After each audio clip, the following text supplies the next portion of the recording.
vou contar a história aqui. O que me interessa, para ser muito econômica com o tempo, o que me interessa é uma questão fundamental. Esse livro se passa na América do Sul, é uma aventura realmente que se passa na América do Sul. No meio disso se fala sobre os rios, a floresta, os índios, os escravos, os ex-escravos. Tem um escravo foragido, um ex-escravo que chegou à Amazônia foragido. Tem toda essa questão colocada sobre o ambiente em que a história se trava. Agora, o que me interessa aqui pensar, esse romance foi publicado na França no século XIX, no finalzinho do século XIX, e foi publicado com mais ou menos 100 ilustrações. 100 ilustrações que representavam a floresta, os rios, mapas, tudo ali bem delimitado, o delta do rio Amazonas. Um francês lendo aquilo conheceria a Amazônia. E um pouco depois saiu uma tradução em língua portuguesa, que era uma coedição entre Portugal e Brasil. Nessa edição em língua portuguesa, das cerca de 100 ilustrações, ficaram apenas 3. 3 ilustrações que não eram relevantes para se mostrar a Amazônia. Eram 3 ilustrações que mostravam um detalhe da história, mas que não tinham essa preocupação estratégica com o conhecimento do território. Então, o que eu queria, para finalizar essa terceira provocação, é partilhar com vocês a minha hipótese de que enquanto o Júlio Verne, na França, foi publicado e lido fartamente, acompanhado dessa dimensão de uma consciência planetária, de um conhecimento sobre o território, sobre os povos, sobre os idiomas, sobre os costumes, ao se trazer isso para a língua portuguesa, o romance foi completamente despido dessa preocupação. Restou ali a historinha, que no caso de La Jangada até uma história bem água com açúcar, uma história chata. Uma historinha e a questão toda do mapeamento da Amazônia fica de fora, porque quem publicava os romances do Júlio Verne era um editor francês chamado Hetzel, era um editor muito prestigiado em Paris no século XIX. E ele contava com uma equipe de ilustradores. Esses ilustradores eram cuidadosamente escolhidos, não era qualquer um que podia ilustrar para o Hetzel, muito menos ilustrar um romance do Júlio Verne. Esses ilustradores muitas vezes tinham sido viajantes, conheciam um pouco do mundo, tinham esse afã de representar o mundo. E essas ilustrações são deixadas de lado aqui em uma edição que tem uma capa dura, com friso dourado, ou seja, é uma coleção cara, uma coleção luxuosa do ponto de vista da edição. E, no entanto, não houve espaço para as imagens, tá? Então, isso tudo, para fechar aqui rapidamente esse primeiro tema da nossa aula, a questão do Júlio Verne nos leva também a pensar em como essas projeções imperiais, esse interesse por conhecer, mapear, nomear e também dominar o mundo, porque a projeção ela vem acompanhada de um afã de dominação, de como tudo isso esteve em voga no século XIX e circulando, mas não necessariamente as respostas que se produziram, o tipo de circulação, o tipo de apropriação que se dá dessas projeções tem essa mesma força de querer se universalizar, de querer, enfim, fazer parte desses lugares onde as representações são construídas, tá?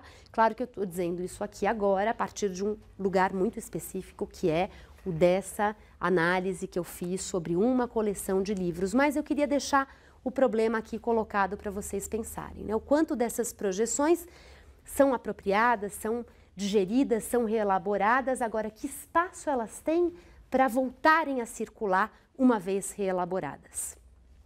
Bom, passemos agora ao segundo tema da nossa aula, o momento em que essas projeções imperiais, que têm muitas vezes uma ênfase no exótico, em uma natureza indomável, que tem essa ênfase em sociedades pouco desenvolvidas, pouco civilizadas. As imagens que aparecem na revue muitas vezes são de ambientes rurais, de populações indígenas. Não há representações sobre a modernidade como uma primeira faceta dessa América Latina.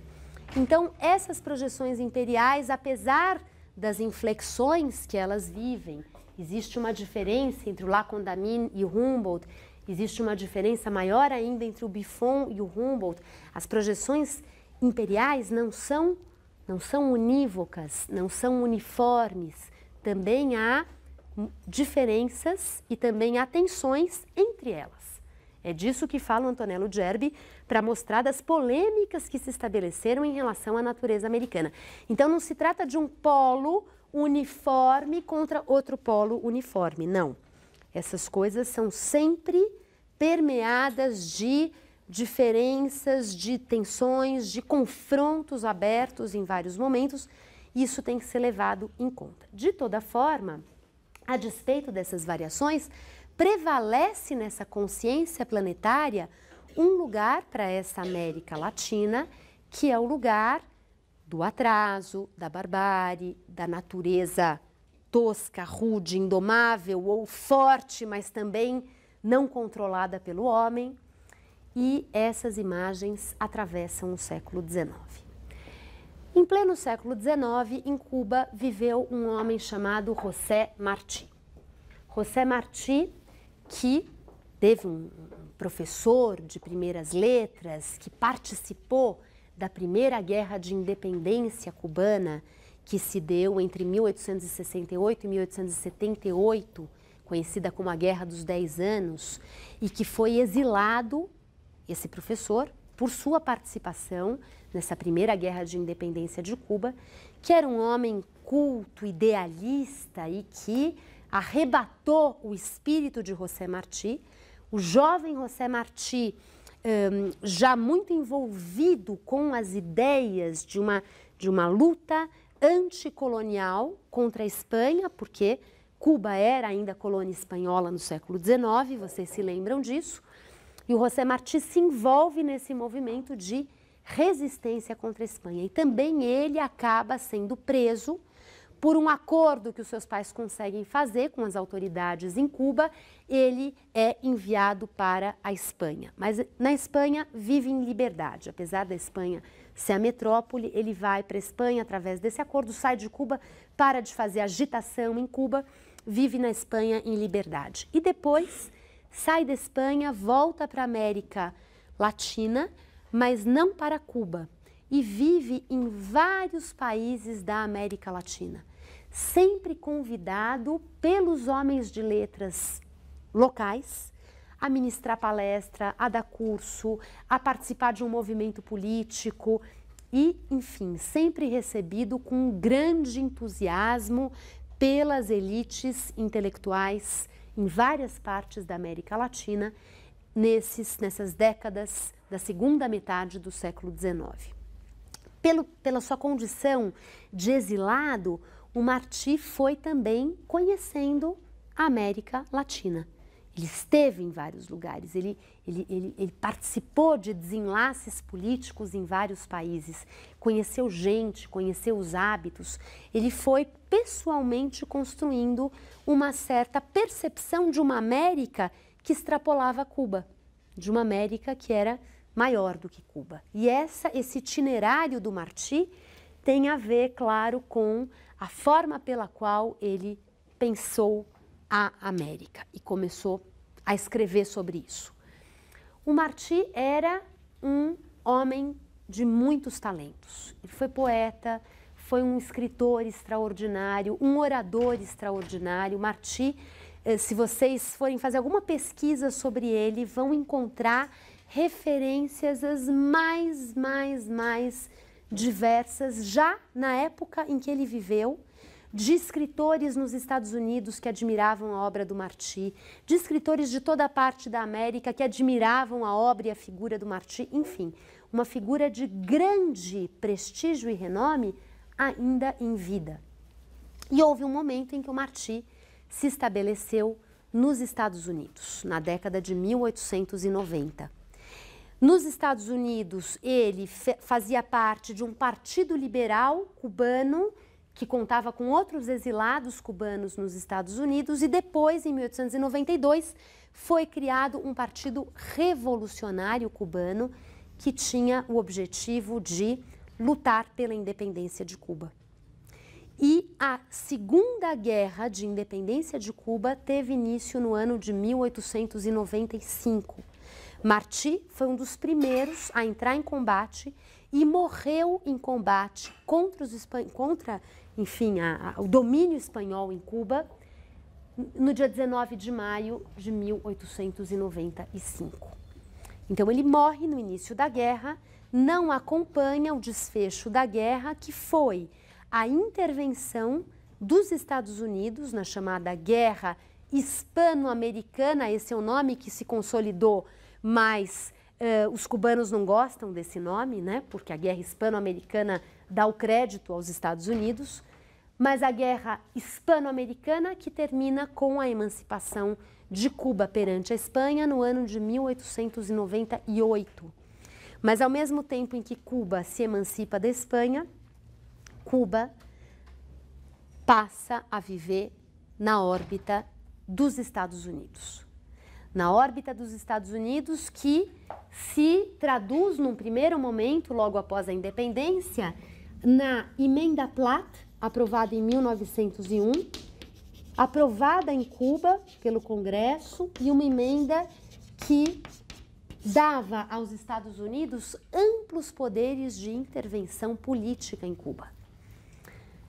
Além de outras coisas, como, por exemplo, estabelecia a obrigatoriedade das crianças cubanas estudarem inglês na escola.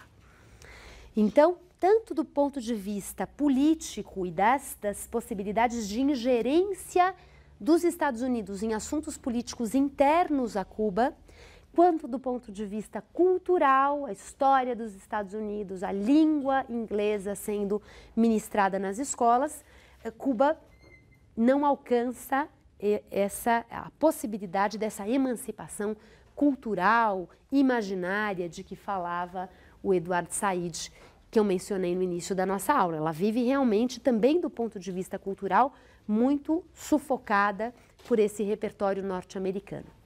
E depois, em 1903, foram assinados os tratados de arrendamento das bases navais. E vocês sabem que a principal consequência desse tratado de arrendamento das bases navais foi a concessão da base onde hoje se encontra a prisão de Guantánamo, né? Então, que continua sendo uma grande questão, mesmo após a Revolução Cubana, mesmo depois de 59, as bases navais norte-americanas foram mantidas lá. E com a questão toda com Iraque, Afeganistão, ainda Guantánamo assumiu essa faceta, não é, de um reduto de prisões absolutamente clandestinas, com todo tipo de infração aos direitos humanos. Então, ainda por cima, quer dizer, Cuba convivendo com isso. Então, a história do José Martí é uma história de envolvimento com uma campanha pela emancipação de Cuba que eclode efetivamente no ano de 1895 e ele próprio morre em combate, mas deixando já em 1895 um conjunto de textos referentes à América Espanhola, aquilo que ele chamava de Nossa América, que é o título de um artigo que ele publica no jornal La Pátria, do Partido Liberal, no ano de 1891. E nesses textos sobre a Nossa América, um que leva esse título e outros vários em que ele retomou essa ideia da Nossa América, ele forja uma imagem sobre a Nossa América, que é uma imagem absolutamente vigorosa, importante na constituição de um novo imaginário sobre não apenas Cuba, mas a América de maneira geral. E quando ele falava em América, para ele, a América Espanhola que pesa de verdade. O Brasil está um pouco fora disso. Eu vou descrever um pouquinho o teor dessas imagens que o Martí constrói sobre a nossa América.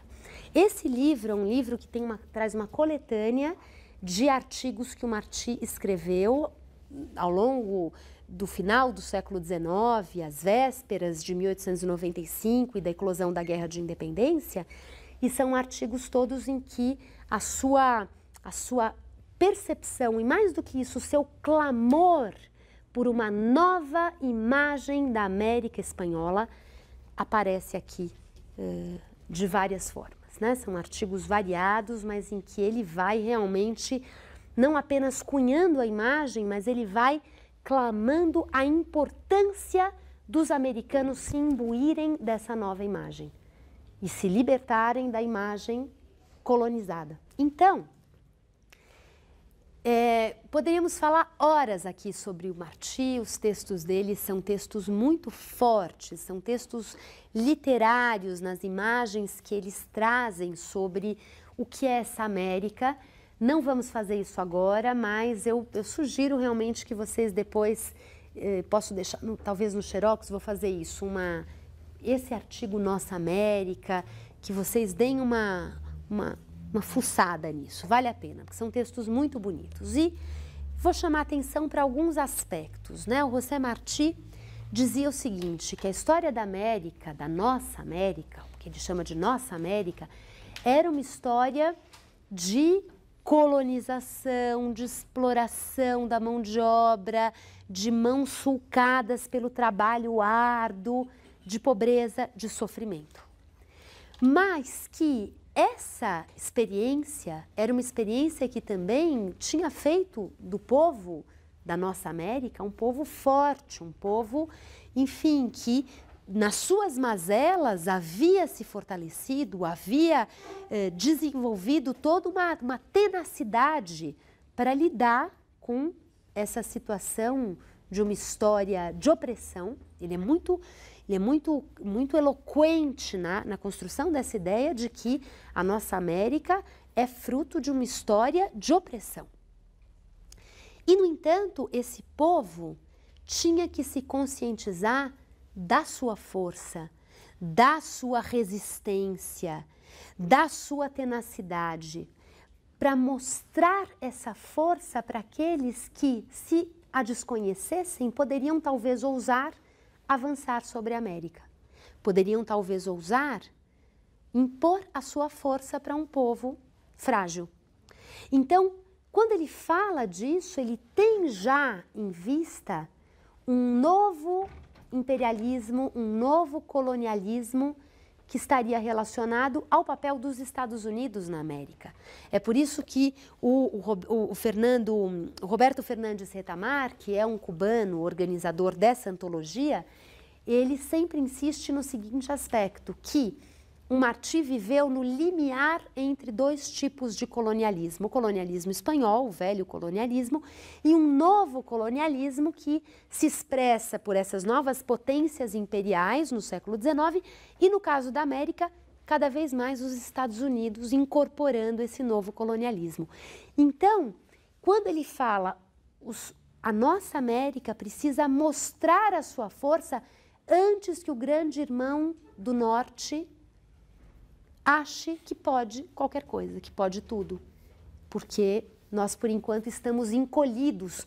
Ele trabalha muito com essa imagem de que as projeções imperiais, esse discurso todo da inferioridade, da barbárie, tornou o povo dessa nossa América, ou falando no plural, aqui os povos, essa coisa varia no discurso do Martí, mas os tornou realmente muito embotados, muito na defensiva, e era preciso mostrar a cara, mostrar a força, mostrar a sua resolução de fazer da nossa América um lugar soberano, autônomo, livre. E para construir essa imagem, o Martí vai passando por várias outras que são riquíssimas, que são poéticas. Por exemplo, ele fala muito sobre o papel dos índios na composição dessa nossa América, no valor dos índios, na história e no presente dessa nossa América, de como esses índios que foram explorados, que foram subordinados, precisam também recuperar esse seu orgulho, a sua autoestima, a sua altivez. A ideia da altivez é muito forte. E, ao mesmo tempo, a ênfase que o Martí coloca sobre as escolhas que têm que ser feitas segundo projetos locais, segundo referenciais locais, que se abrem para influências externas. Claro, ele diz, enxertem-se nas nossas repúblicas o mundo, mas o tronco tem de ser o das nossas repúblicas. Há espaço para o mundo chegar, circular, as coisas vão ser apropriadas, mas o tronco haverá de ser o das nossas repúblicas. Os projetos tinham que ser projetos próprios e não a busca sempre de modelos que estivessem fora. O modelo tinha que estar dentro, ele tinha que ser encontrado dentro, a partir dessa experiência própria da história americana, com todas as suas mazelas, com todos os seus problemas, mas é daí que tinha que nascer a solução, a chave para o futuro. E o mundo chegaria na medida do desejável, mas não se podia sempre buscar a solução fora. O José Martí publicou também, porque ele era, além de poeta, escritor, jornalista profuso, né? Publicou em vários jornais, ele também era preocupado com a educação. E ele fez um material, que era uma revista voltada para crianças, chamada A Idade de Ouro, La Edad de Ouro, que saía em fascículos. E depois da morte do Martí, vários governos hispano-americanos reuniram esses fascículos em livro e adotaram esse livro como livro de leitura escolar. No Uruguai, por exemplo, desde muito cedo, La Idade de Ouro era um livro usado nas escolas. E o que era La Idade de Ouro? Eram textos gostosos, não muito didáticos, muito patrióticos, eram textos lúdicos, imaginativos para crianças, mas muito bem feitos, com muitas ilustrações, uma leitura de muita qualidade, muito atraente para esse século XIX, em que muitas vezes as leituras para criança eram aquela coisa que vinha para moralizar. E no meio disso, o Martí também trabalhava as suas ideias de América. Então, uma das ideias que aparece aqui no La Idade de Ouro, como aparece em outros textos dele, é o de que as nossas crianças deveriam primeiro estudar a história da nossa Grécia e depois a da Grécia clássica. O que era a nossa Grécia? As civilizações indígenas do passado, com graus elevadíssimos de desenvolvimento, de criação, de arquitetura, de cultura material, etc., etc., de conhecimentos astronômicos. Essa nossa Grécia tinha que ser estudada em primeiro lugar, porque valorizar essa trajetória, valorizar o conhecimento da própria terra, da própria história, dos próprios costumes, tudo isso estaria na base de um projeto de reafirmação identitária. Aquilo que antes era a barbárie, o atraso, vocês leram Facundo de Sarmiento e perceberam isso. Aqui no Martí essa história de sofrimento e de opressão é a nossa história, mas ela convive com a possibilidade da criação, da resistência, da força. E é isso que tem que ser incorporado pelas nossas crianças e pelos adultos para que essa América, nossa América, afirme o seu lugar no mundo.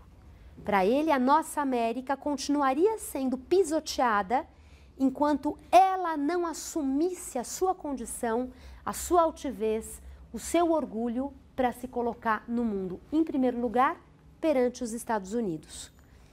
Então, os textos do Martí são textos que vêm com essa perspectiva de falar dos índios, de falar dessa riqueza do passado indígena, de falar da dureza da experiência de exploração da mão de obra indígena, mas de fazer disso também um elemento que seria fonte de força para a América assumir a sua condição de uma história particular, de uma história que tem essas cores, de uma história que não pode se anular para querer se absorver um outro modelo, absorver uma outra tradição, isso não levaria a lugar nenhum.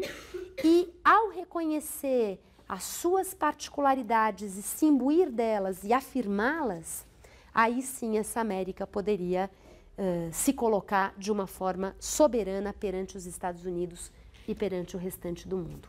Então, o discurso do Martí sobre a nossa América faz parte de uma luta pela emancipação de Cuba, mas mais do que isso, faz parte de uma luta por unir essa América como um todo sob uma identidade comum e, a partir dessa união, uma união que tinha um horizonte de afirmação, um horizonte de autoestima, um horizonte de reconhecimento sobre o valor dessa experiência, isso teria, na visão do Martí, um desdobramento político fundamental. Então, o discurso sobre a identidade americana convive com um projeto político de afirmação dessa América perante uma ameaça que se tornava cada vez mais palpável, que era a ameaça das pretensões expansionistas norte-americanas. Tá?